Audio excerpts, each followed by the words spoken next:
Queridos irmãos, a paz do Senhor Jesus, é com muita alegria que mais uma vez nós estamos fazendo esse trabalho de um breve comentário sobre a lição bíblica que acontecerá neste domingo, dia 22 de janeiro.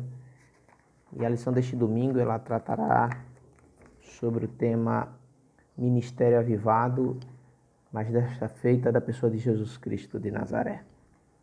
Tema especial, a qual temos aprendido já certamente nessas 3 primeiras lições e estaremos aí aperfeiçoando um dia após o outro e aplicando esses ensinamentos em nossa vida. Desta feita, considerando os ensinamentos trazidos pelo ministério do nosso Senhor e Salvador Jesus Cristo. A lição deste domingo, ela trará 3 objetivos, eu quero sempre ler com você. O objetivo 1, ele fala sobre apresentar Jesus e a pessoa do Espírito Santo. O 2, explicar a importância da oração no ministério de Jesus Cristo e conscientizar-se, no 3, de que Jesus teve uma vida na unção do Espírito Santo. Eu sempre observo a nossa introdução e o último parágrafo dela nos diz assim: além de um ministério avivado, a sua mensagem, claro, está falando de Jesus Cristo, era proclamada sob a autoridade do Espírito Santo. Então, já observamos que avivamento, ele tem necessariamente a pessoa do Espírito Santo de Deus. Não temos como falar ou viver uma vida avivada sem que tenhamos essa pessoa de Cristo, a terceira pessoa da Trindade, como sempre comentamos, em nossas vidas. Por este motivo, a gente vê Jesus falando, quando está registrado no livro de João Batista, no livro de João, o Evangelho segundo escreveu João, que ele precisaria subir para que o Espírito Santo descesse e assim fizesse morada em nossas vidas. E antes da gente evoluir, eu gostaria de já deixar uma pergunta para você. A gente vai estar até o final desse comentário reforçando isto. Se Jesus era o Filho de Deus, por que a gente diz que ele precisava de avivamento em seu ministério? Pense nisso.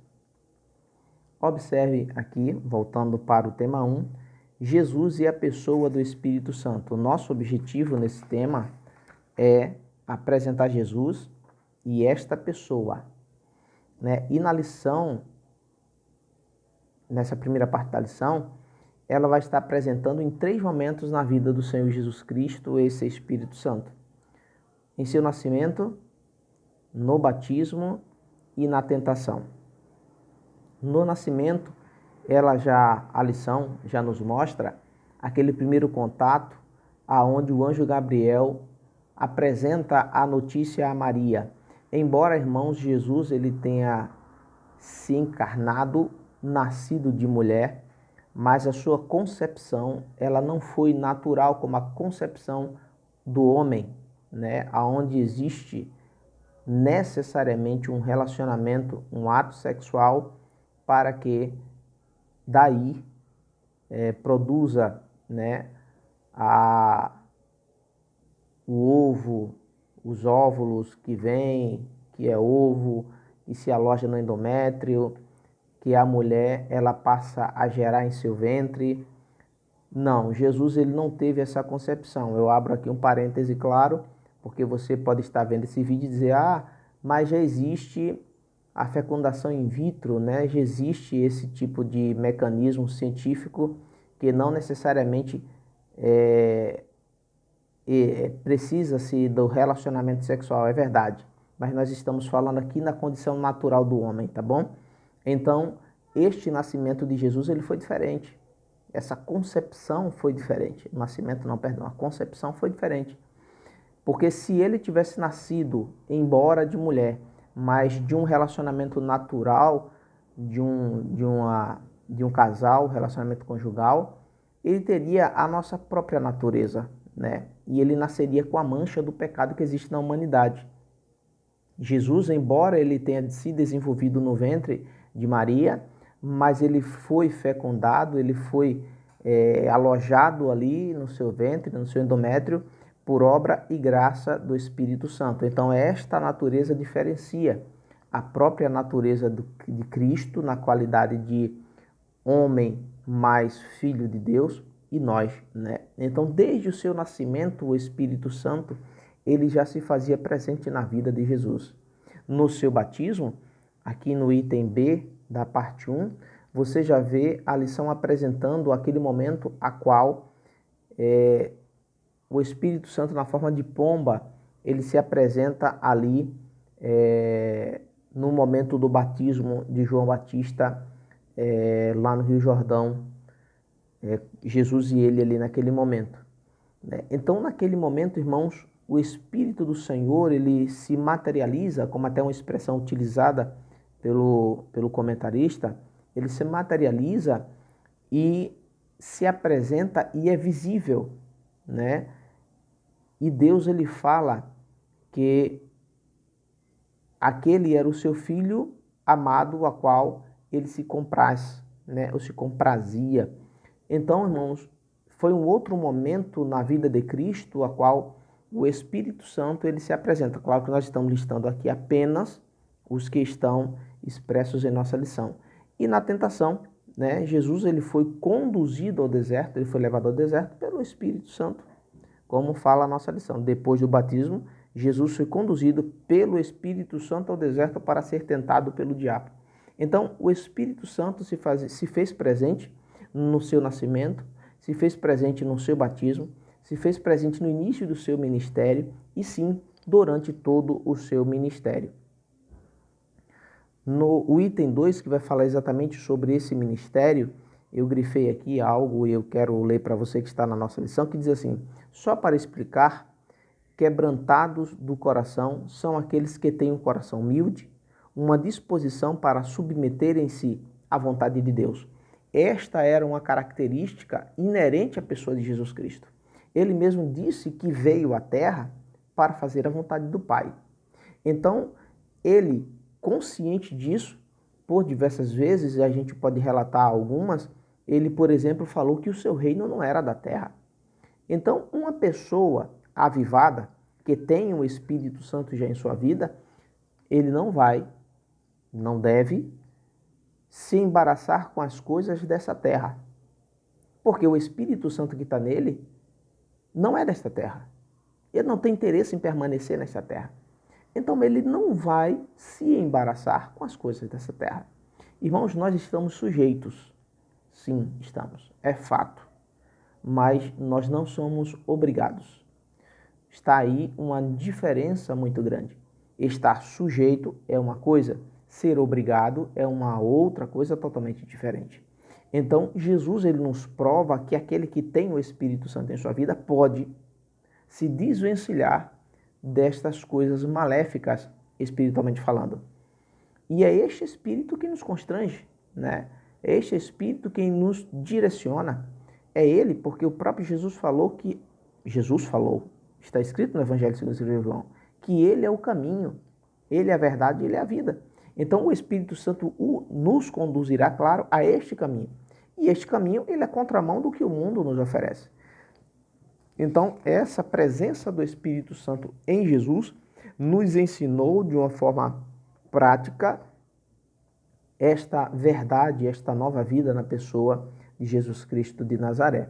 Para ganharmos tempo, aqui no tópico 2, já vai falar sobre Jesus e a oração em seu ministério. Vai falar sobre o valor da oração e sobre uma vida de oração. Queridos irmãos, a oração, ela é, eu estou falando de uma forma mais, vamos dizer assim, popular, ela é o canal que nós temos para conversar com Deus. Eu sempre uso essa expressão, que é uma estrutura da língua portuguesa, que diz que para haver comunicação você tem que ter emissor, receptor e entre eles um protocolo comum ou um meio de comunicação comum.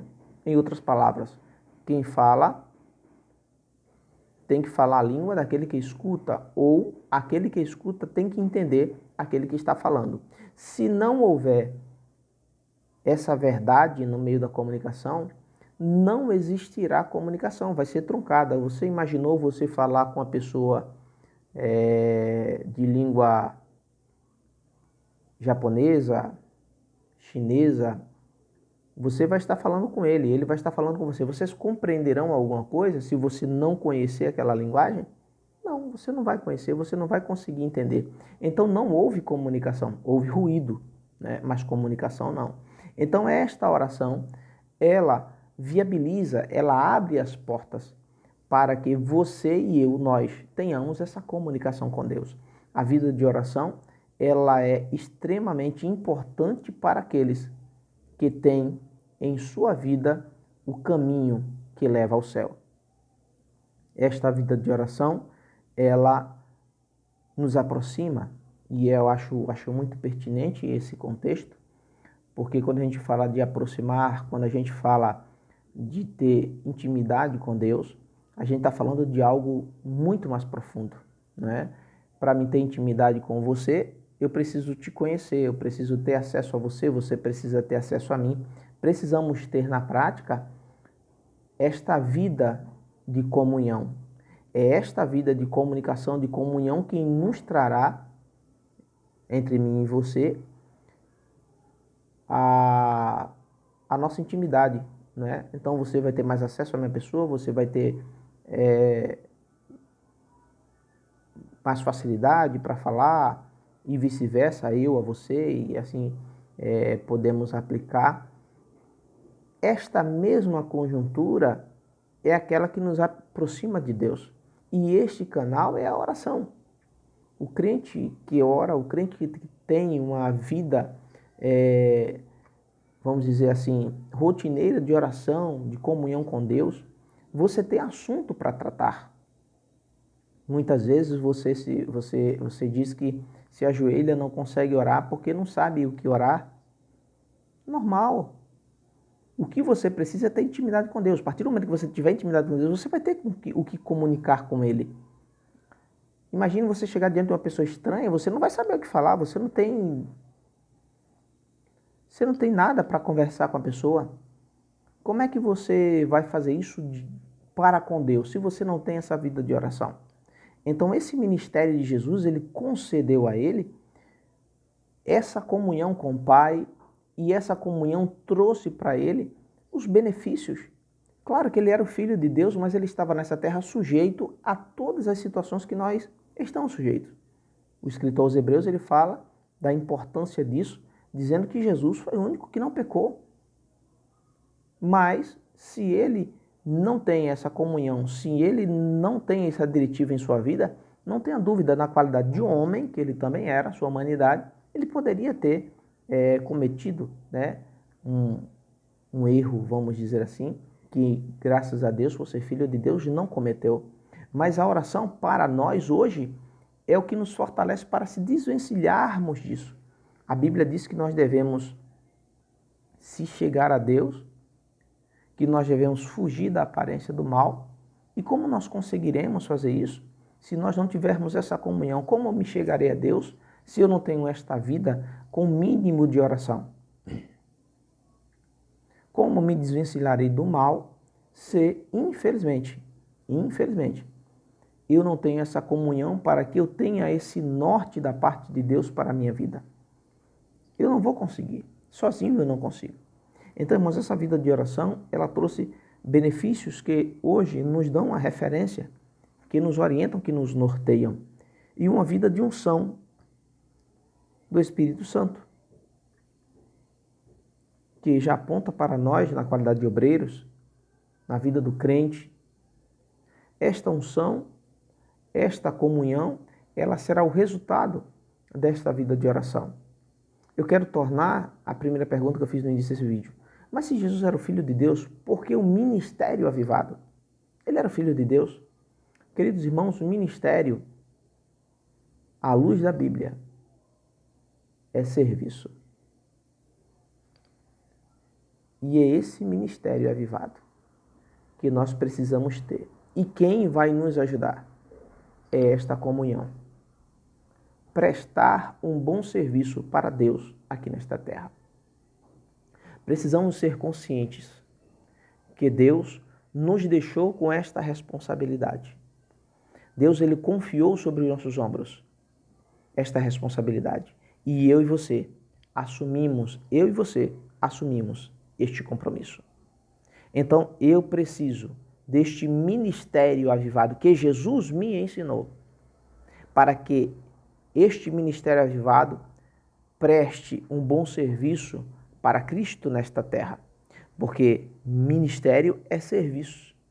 Se eu presto serviço ao Senhor, eu preciso prestar um bom serviço ao Senhor. Lembre-se que avivar é um conceito, tornar mais ardente, mais vívido, é dar brilho, é estimular. Isto é avivar. Então, como está o meu ministério? Você já se perguntou se você está realmente precisando de um avivamento nestes dias?